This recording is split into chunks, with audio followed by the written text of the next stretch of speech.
8 o'clock hour on a Friday morning. Welcome in. Thanks for joining us, Kansas City, on KCMO Talk Radio. So this student loan forgiveness thing is still going to be a hot topic. Starting October 1, so we're a few weeks away from people actually having to pay back their student loans for the first time in 3.5 years since COVID. My goodness, they kicked the can down the road on that one.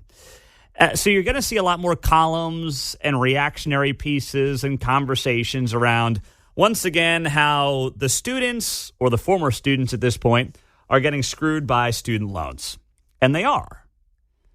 But it's not because of anything that big bad capitalism has done to them.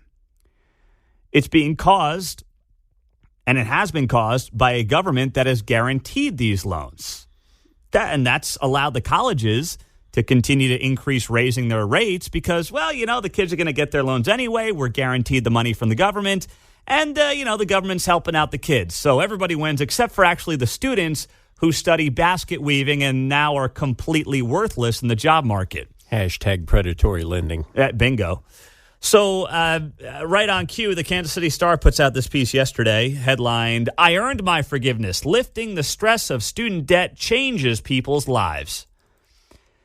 You know what else would be less stressful? If I didn't have a mortgage to pay. And that would be great. You want to reduce, anyone looking to reduce my stress? Right? How about you fill up my gas tank once a week, get rid of my mortgage payment? Could someone buy my groceries too? That would be great for my stress level. What else can you help me do? That's not how life works. But anyway, let's get into the piece here for a second if we could. Article written by Yvette Walker for the Kansas City Star. "I suppose I should not have been surprised, but reader insisted in my recent public service loan forgiveness column has been high. And why not? Many people either know someone who has a school loan, is a relative or guardian of a borrower, or owe student debt themselves. I'm a borrower too and worked for public universities for 12 years. I've heard from many of you all over the country and some from participants in the Mohila loan system in our own backyard in Missouri. Your stories are compelling, sometimes unusual, but always mention hard work." Jennifer Kronk, a licensed clinical professor counselor in Chicago, received forgiveness of $160,000 doing hard work as a clinical social worker. She helped people with chronic mental illness. Dr. Paula Gerstenblatt is a professor of social work in Portland, Maine. Her loan forgiveness story is different from some. She had a Parent Plus loan, which is a federal loan that parents of dependent undergraduate students can use to help pay for college. Like all loans, there can be confusing information. She credits the loan forgiveness Facebook group moderators with helping her sort things out. She received $125,000 in June. And then there's Nick Kenny, who lives in Cape Girardeau. Nick is a professor and the interim chair of the Department of Music at Southeast Missouri State University. He plays the French horn. He's married with a 2-year-old little girl. And like many, his path to public service loan forgiveness was a cacophony of paperwork, permissions, and procedures. Kenny owed $96,000 in student loans. Now, let's stop right there. We got 3 examples here of people who got loan forgiveness by basically taking jobs that they otherwise would not have taken, helps out the government to some degree, and they get loan forgiveness. So this guy was a music major. He's a French horn expert. I played an instrument growing up, too. I played the alto saxophone. It was a great time. I would never have majored in that because there's no jobs. Unless you're going to be a professional French horn player, which I don't know what that's paying these days. I haven't looked it up lately. Or you're going to teach music, you don't have a job. So they're giving this writer is giving you 3 stories of people that you should feel sympathy for. But when they get to the guy in Cape Girardeau who's got $96,000 in student loans, and what he does is play French horn, my sympathy is awfully low. If you go into $96,000 in student loan debt and you're going to become an accountant or a nurse or you want to be a doctor one day, I can kind of get it. Still seems like way too much money. I wouldn't do it. I wouldn't advise it. But at least if you know you're going into a profession that is recession-proof and is going to pay you well, you can almost justify it. Almost justify it.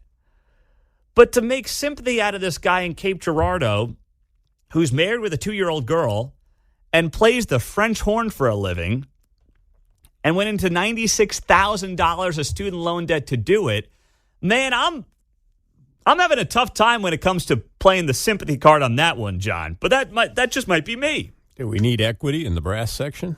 Are they getting paid as much as the woodwinds? Yeah. Does the French horn guy get paid as much as the trumpet player? Yeah. Perhaps he would have made quite a bit of money as a sax player, Pete. We don't know. We'll never know, by the way. We'll never know. So when it gets into this guy, Nick Kenny, who's got the $96,000 in student loan debt, and he's got a 2-year-old, and he's talking about the federal debt forgiveness program approved back in 2007 that will forgive your loans for a career in public service, talking about how great this was for Kenny and his story and his life and how these are the kinds of programs that we have to incentivize the government to do more of. And when it comes to Nick Kenny, the quote here in the article in the Kansas City Star says, "My wife and I already talked about how much this changed life for us. The ability to increase our savings and save for our child's future, her college plans, so she doesn't have to take out loans." And then the article ends, "That's something both sides of the aisle should agree on." It's not a very well-written piece. Talk about a bombshell. I know that's not going to surprise you in the Star. It's not a very well-written piece, but the purpose of the piece is to say, hey, some of these congressionally approved programs that will forgive loans for a career in public service should be used more frequently or promoted more frequently. And to a degree, that's fine. But, you can join the military and then have college paid for. And that's what we need a lot more of right now. We need more people in the military who then will get college for free than we do French horn players who are getting bailed out of $96,000 in student loan debts because they decided to teach French horn to other kids at Southeast Missouri State. Which, no offense, there's a lot of things we need in this country. Pilots, electricians, plumbers, people who want to serve in the military. I have not seen what a dearth of French horn players is doing to hurt us societally speaking. I have not seen the data to suggest we've got to bail out Nick Kenny's $96,000 in student loan debt because, by golly, we're short on the French horns. If you want to talk about how to actually fix this, and you want to talk about congressionally approved programs that will forgive loans for a career in public service, I'm very open to that. But you know what else it doesn't do? It doesn't solve the core issue on the cost of college. Until we all wrap our minds around the basic idea that until you figure out what to do about the cost, you're not going to solve the problem. You can pass every congressionally approved program you want. You can. It's not going to make a difference. And interestingly, yesterday, Wall Street Journal had this piece talking about how tuitions are out of control. And the headline, "Colleges spend like there's no tomorrow." These places are just devouring money. But what do we hear? Oh, the colleges need more public dollars. The reason that college is costing you and your family more is because states, notably red states, are not kicking in their fair share to these colleges. Nobody talks about how the colleges are spending the money they already have. Nobody has that conversation. The Wall Street Journal finally did it. And the numbers are astounding. We'll share them with you coming up next, 8:15 on a Friday morning. Pete Mundo on KCMO. This is great journalism actually being done when it comes to the student loan crisis, how you solve it, how we got here, by the way, instead of just screaming, oh, state's got to kick in more money for the public schools, and we got to bail out student loans. That doesn't fix anything. Never has, never will. So the Wall Street Journal examined financial statements since 2002 from 50 universities, known as flagships, typically the oldest public school in each state, and adjusted for inflation.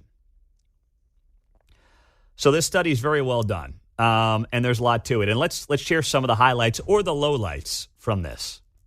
Here's an example. The University of Kentucky upgraded its campus to the tune of $805,000 a day for more than a decade. Its freshmen, who come from one of the poorest states in America, paid an average $19,000 to attend in 21-22. Penn State spent so much money it now has a budget crisis, even though it's among the most expensive public universities in the U.S. The University of Oklahoma has students with some of the biggest tuition increases, while spending millions on projects, including, listen to this, including acquiring and renovating a 32,000 square foot Italian monastery for its study abroad program. You got to be, what are you doing? Teach the kids and do it at a reasonable cost and get them out of there. In the arrogant University of Oklahoma spent millions acquiring and renovating a 32,000 square foot Italian monastery for its study abroad program? Jeez. How many fans down there are like, you couldn't have bought a couple of 5 stars with that money? Jeez. The spending is inextricably tied to the nation's $1.6 trillion in federal student debt. This is the key here. Colleges have paid for their sprees in part by raising tuition prices, leaving many students with few options but to take on more debt. That means student loans served as easy financing for university projects. So the government guarantees these loans to the colleges. The colleges increase their tuition to the kids. The kids take out the loans. So essentially, the government is funding these major institutions, becoming far more than they were ever intended to be. You see the dorms at some of these places? My goodness. It's like going to a 5-star hotel. You got 32,000 square foot Italian monasteries. You got the University of Kentucky upgrading its campus $800,000 a day on average for more than a decade. And the government on the back end is essentially subsidizing the whole thing, and then people scream about how they can't pay off their student loan debts and wonder why. Now, what's a big talking point that you hear? Well, the states are not chipping into these universities like they used to. Well, that may be true to a degree, but here's the data that matters. Instead of taking that talking point and just blindly running with it, here's a data piece that shares with the Wall Street Journal what's actually going on. For every $1 lost in state support over 2 decades, the median school increased tuition and fee revenue by nearly $2.40. So for every $1 in state support that the universities lost, they increased tuition by $2.40. More than double what they needed to do based on the amount of money that they were losing from the state that they're in. More than covering the costs. So you see what's actually going on here. That's just an excuse. That's an excuse that's not based in reality. The schools are raising their tuition far beyond whatever cut the state is giving to them, by the way. So this is causing the chaos and the issues that we've got when it comes to cost of college. This is the kind of stuff that if you had a government, and in this case a White House, that actually wanted to get to the core issue, they would figure out, gosh, why are these colleges spending so much more? What can we do to alleviate the increase in tuition? But they don't even do that. They just want to buy votes. All they want to do is buy the votes of millennials and Gen Zers for the next election. So they say, we'll bail out your student loan debt. Meantime, the kid who's about to become a freshman who's like, okay, well, if I'm going into 50 grand in debt, what are you doing for me? And then, of course, there's the bureaucratic bloat that we've talked about. How about this? To examine public university spending, the Wall Street Journal collected data from audits for the fiscal years 2002, 2012, and 2022. Much of the increase in outlays showed up in the hiring process for administrators, faculty, coaches, and finance experts. Salaries and benefits, which usually eat up more than half of the operating budget, rose by roughly 40% at the median flagship since 2002. The University of Florida in 2022 had more than 50 employees with titles of director, associate director, or assistant director of communications, roughly double the number that it had in 2017. The school also employed more than 160 assistant, associate, executive, and other types of deans last year, up from 130 in 2017. This is completely out of control. And until they look at their own spending and they stop blaming everything from the state to the government to just help the kids, the colleges and the government are inherently to blame. They have gotten so far out of the lane of what they're supposed to be doing, which is getting kids ready for the real world at a reasonable cost, especially at the public schools. They have gotten so far beyond that mission that they don't even realize what the original mission is supposed to be. They don't even care about it anymore. And this is the data, not the talking points for MSNBC, CNN. This is the data that matters, that will make a difference if anybody is serious about the problem. 913-408-7710. Buy, sell, hold is coming up at the end of the hour. Time for you and much more next on KCMO. 8:34 on a Friday. Great to be here on KCMO Talk Radio. Happy weekend. We've spent the last segment or two talking about the student loan forgiveness issue, and finally, you've got people actually calling it out for what it is and doing research around it. And this article from the Wall Street Journal that I'll put up on social media as well, on Twitter and Facebook, so you can see it for yourself. It goes on to show that you've got public institutions that are spending far more money than they ever should have been spending on their universities. You've got examples here. Let me pull it up, make sure I've got it. Where the heck did it go? I had it. It was right in front. Oh, here it is. Sorry. It was right in front of me.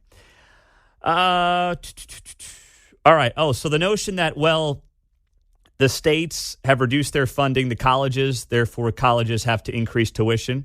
That's true to a degree, but how about this? And this is the kind of stuff that matters. For every $1 lost in state support at the universities over the last 2 decades, the median school increased tuition and fee revenue by nearly $2.40. So to say, well, we're losing state support, so we got to raise tuition. Yeah, you're raising tuition 240% more than the cuts that you're receiving from the state. So once again, you're scamming the students that you're supposed to be helping and teaching. Some of the examples as well. University of Kentucky upgraded its campus to the tune of $805,000 a day for more than a decade in one of the poorest states in the country.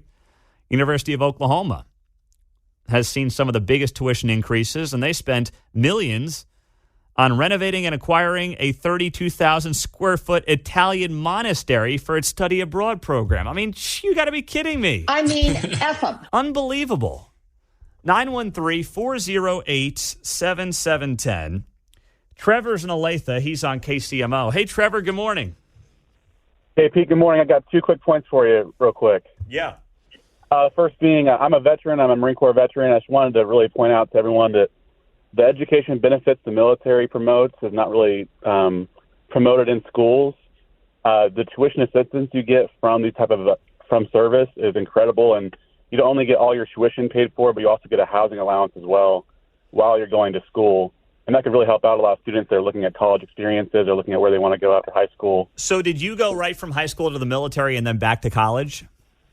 Immediately, right from high school to the military. I got my associates while I was in the military, got out, used my GI for both my undergrad and my graduate degrees. Fully paid for, and I have a little bit left over as well, so really want to encourage everyone to check that out.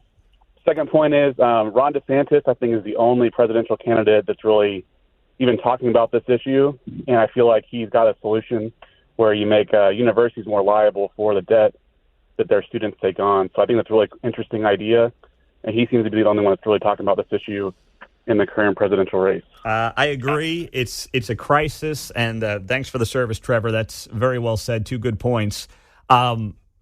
He is the only one really talking about it, and more people should talk about it. And by the way, why would one political party not want to make the colleges more liable? Well, because they believe the more kids that go to college, the more they can indoctrinate them, generally speaking, not all of them, but they got a better chance to indoctrinate them to a certain viewpoint and a certain worldview than if you have kids at 18 years old going into the military, going to a trade school, getting right into the workforce. I'm not saying getting a college degree is bad at all. I have one. I'm proud of it. It's mostly been useful to me, but it's not for everybody. And it's certainly not for everybody when you're talking about a guy like in Cape Girardeau. We had an earlier story here from the Kansas City Star who is in $96,000 in debt, and he plays the French horn for a living. Nobody cares. It's nice. I'm glad you play the French horn. Did you have to go into $96,000 in debt to get better at the French horn? Can't you just play the French horn a lot and become a better French horn player? To Trevor's point, I had a friend who went into the military who was a trombone player, and he played in the military band. Oh, did he? So he got all his student loans, all forgiven and all that. See, that's what I'm talking about here. The guy went to the military to play the trombone, and the military played for his college degree to improve his trombone skills. Is that what I'm hearing? Yeah. Okay. And by the way, if you go into the military to be the trombone guy, you're not going to be on the front lines. So you're hopefully not pretty safe, unless, you're there to distract the enemies. Hey, what's that guy playing the trombone for? Boom! Oh, got him. All right. I'm not sure what the trombone player would be doing on the front lines of any war, but that sounds like a great option if you want to be the trombone player. He got to play at the White House and a bunch of other cool places. Oh, did he? Okay. Well, that's pretty neat. Good for him. When was he at the White House, out of curiosity? That would have been, I think, during Obama, the second Obama. Oh, that's too bad. That's too bad. So he wasn't there when there was a real president in the White House, is what you're telling me. Okay. All right. Well, I'm just throwing it out there. But there's a great option. There's a great 913-408-7710. Let's go to Wes. He is on KCMO. Wes, good morning. What's up? Yeah, Pete. So this system that you've been describing very well in detail has produced your favorite group of voters, the overeducated white woman who votes Democrat. And if you go back to, because what a way to indoctrinate people and have the government pay for it. Yeah, I think it applies across both genders, but yes, I see what you're saying, where it applies to maybe one more than the other. Oh, right. Back in 2012, when David Axelrod came up with the plan that the Democrats were abandoning poor white working people, it was like, who are you going to get to vote for you now? OEWW, man. And how do you produce those? They go to college that the government pays for, they get indoctrinated, and boom. That's why the Democrat Party now is the party of the upper middle class, because they've indoctrinated all these voters, man. It's a hell of a scheme. And guess what? That guy that spent $96,000 to learn how to play the trombone or whatever it was, he defaults on that loan, you and I pay it. Yep, bingo. And I'm glad you're on the acronym train that I created, OWWs, Overeducated Woke Whites. You're a close listener there, Wes. Very close listener. And I got one more thing for you, Wes. Hey, where are the white women at? Hey, Pete, but you're spot on. People in Oklahoma are going to be really mad that they didn't go out and buy a whole team of 5 stars, man. Yes. I mean, OU is spending millions of dollars to rehab an Italian monastery. I mean, geez, they went 6-7 in football last year. If I'm an OU booster, I'm like, hey, who's the, gosh, somebody was telling me about it yesterday. This kid from Lee's Summit, or is it Lee's Summit North, who's like the number one prospect in the country? And he's probably going to pick OU on Monday. I'm just pulling it up here real quick. I saw the story. I didn't remember where he's from either. Williams Nwaneri, Lee's Summit North defensive lineman, top prospect in the class of 2024, and apparently he's expected to pick Oklahoma here in the next few days. Well, maybe they took some of that monastery rehab money and they hooked up Nwaneri with it, Williams Nwaneri. I guess he's considering Mizzou, and I heard some things since I kind of dabble in the college football recruiting stuff. I heard some things that Mizzou, just backed up the truck, try to dump a cash load of money on him, and OU's like, yeah, we're not doing that. They got to pay the guys. They got to pay, I've heard numbers up to $500,000 for this guy. But apparently Mizzou was even higher. Mizzou was pushing $1 million, and doesn't look like it's going to work for him. If Mizzou doesn't get this guy, that's kind of embarrassing. Right? Mizzou is right down the road and apparently is offering a lot more money. And he's going to go to OU, is what I'm hearing about this kid at Lee's Summit North. But apparently that's because, Brent Venables, defensive line, all the work he did at Clemson. He's got the same guy from Clemson who, of course, produced a bunch of NFL players. That's at least smart of him. Take the money, but play the long game. That will make you millions of dollars in the NFL potentially instead of another couple $100,000 to go to Mizzou. Just saying.